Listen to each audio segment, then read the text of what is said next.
Good morning, my compatriots in the Philippines and the world. Today is a sacred prophetic day. Today is June 23, 2026.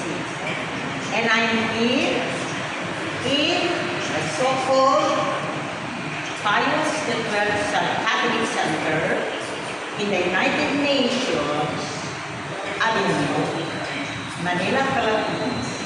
To my national global compatriots, let me tell you how crucial this is for me. I agreed and accepted with such grace and blessing that this national convention will truly fulfill my University of the Philippines PhD dissertation entitled Pamatalaan ng Pagbukas sa Tipan ng Mahal na Ina, or as I translated it abroad, Sacred Prophetic Politics, the unfolding of the covenant with the Great Mother. I do believe and I'm confident that this national convention, or national convention, of the so-called spiritual brotherhood, sisterhood, many of them I documented in my book, Pamatalaan ng Pagbukas sa Tipan ng Mahal na Ina. Today is 2026.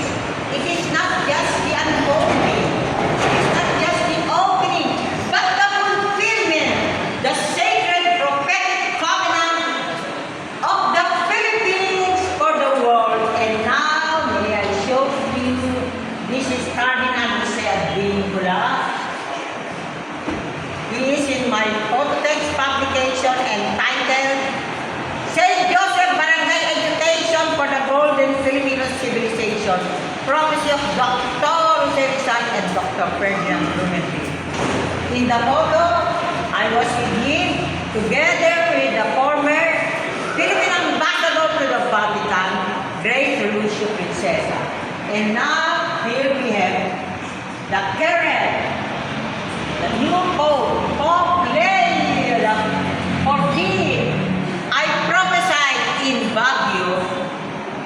The Holy Spirit told me to tell the people there that the Holy Spirit has chosen to be the new Pope,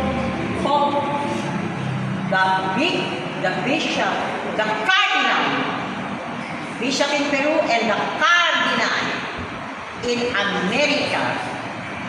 And now, Robert Prevost, now Pope Leo XIV. Amen.